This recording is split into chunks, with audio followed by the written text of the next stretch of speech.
Kinerja wasit yang manipulatif. Pengadil lapangan. Itulah sebutan mereka bila telah meniup peluit tanda pertandingan telah dimulai. Kehadirannya begitu berarti di tiap laga di beberapa turnamen-turnamen besar yang pertemukan beberapa negara, maupun laga-laga yang hadirkan klub-klub di liga domestik maupun antar liga di seluruh benua di dunia. Dari AFF, AFC, UEFA, CONMEBOL, hingga FIFA, mereka juga memperkerjakan wasit di tiap pertandingan. Namun ketika di beberapa laga, mereka harus beri keputusan yang bertolak belakang dengan peraturan yang telah ditentukan Badan Tertinggi Sepak Bola Dunia FIFA. Seolah mereka terkadang menguntungkan salah satu peserta di turnamen tersebut, sehingga pada peserta lainnya amat sangat dirugikan oleh keputusan yang diambil oleh sang pengadil lapangan. Bahkan buruknya kinerja sang wasit di tengah lapangan tak dapatkan sanksi atau teguran dari asosiasi sepak bola yang berasal dari benua tertentu, maupun dari organisasi sepak bola dunia FIFA misalnya. Yang jelas-jelas keputusan yang diambilnya tak sesuai dengan pedoman dan peraturan yang sah pada peraturan dan etika yang normal pengadil lapangan. Terlebih lagi yang memperkerjakannya, seolah memang memberi instruksi untuk menyingkirkan tim kontestan tertentu yang tak masuk dalam rencana asosiasi sepak bola tersebut. Berikut ini adalah 5 nama pengadil lapangan di sepak bola berlisensi FIFA yang bisa dibilang cara mengambil keputusannya syarat kontroversial dan juga amat sangat merugikan tim nasional Indonesia di Piala Asia U23 lalu. Hingga pada laga playoff untuk perebutan tiket Olimpiade Paris 2024. Yang pertama Nasrullah Kabirov. Wasit berusia 38 tahun ini merupakan wasit yang bertugas di bawah naungan FIFA sejak 2013 lalu. Pengadil lapangan yang berasal dari Turkmenistan tersebut telah banyak memimpin pertandingan-pertandingan besar.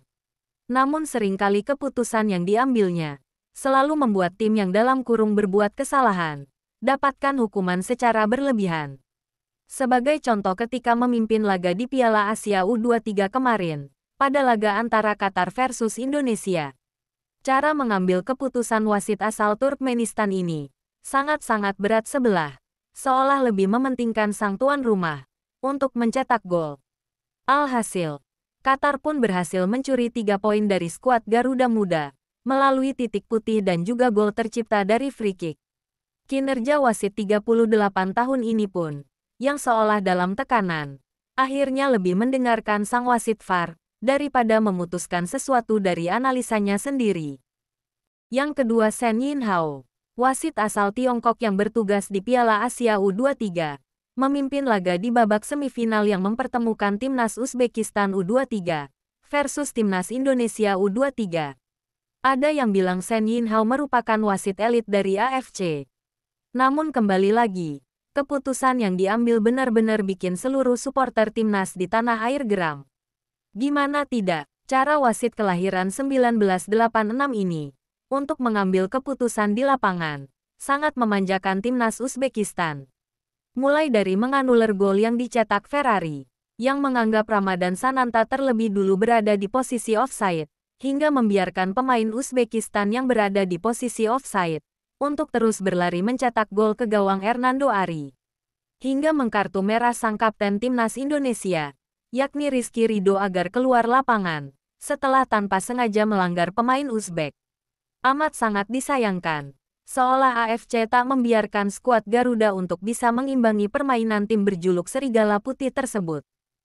Yang ketiga Majed Mohamed Al-Samrani, pengadil lapangan yang bertugas mengawal laga perebutan juara ketiga di Piala Asia U23 kemarin, yang menghadirkan 2 tim yang selalu bersua di ajang Piala Asia Senior dan kualifikasi Piala Dunia Zona Asia, yakni Timnas Irak U23 versus Timnas Indonesia U23, amat sangat disayangkan dengan keluarnya keputusan kontroversial seorang wasit asal Arab Saudi ini.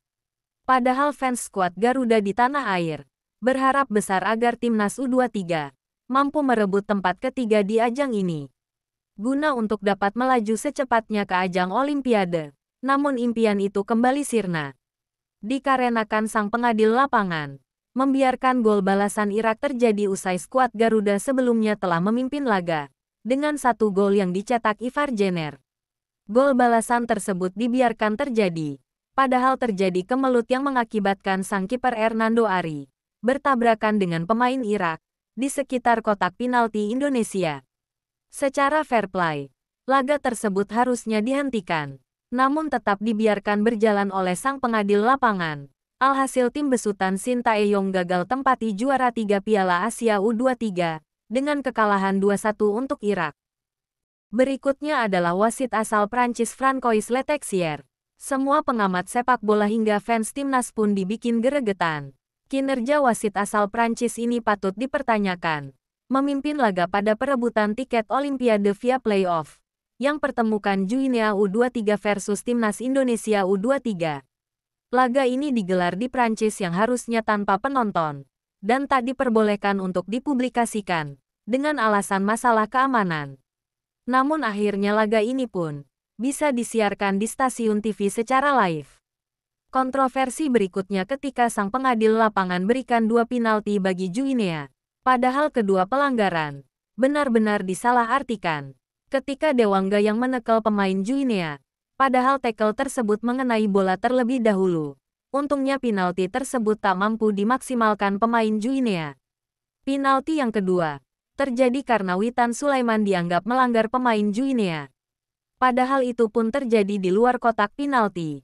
Momen inilah yang kemudian bawa Guinea kalahkan Indonesia dengan skor 1-0. Yang terakhir adalah wasit VAR Sivakon Puudong. Wasit asal Thailand yang memantau laga-laga yang dijalani timnas Indonesia U23 di Piala Asia U23 hingga laga playoff perebutan tiket menuju Olimpiade Paris kemarin. Seolah wasit ini menjadi biang kekalahan bagi timnas Indonesia. 4 laga berturut-turut keberadaan wasit FIFA ini selalu merugikan timnas Indonesia. Kayaknya memang beliau ini ditugaskan secara khusus oleh AFC dan FIFA untuk menghentikan langkah timnas Indonesia agar tak bisa melangkah lebih jauh. Dari laga timnas lawan Qatar, Uzbekistan, Irak dan Guinea, tak pernah sekalipun skuad Garuda mampu mencuri 3 poin. Yang terjadi adalah kekalahan beruntun timnas kita apabila Sivakon Puudom jadi VAR. Terima kasih telah menonton video ini. Jangan lupa tinggalkan saran dan kritikan, agar channel ini bisa berkembang dan lebih baik.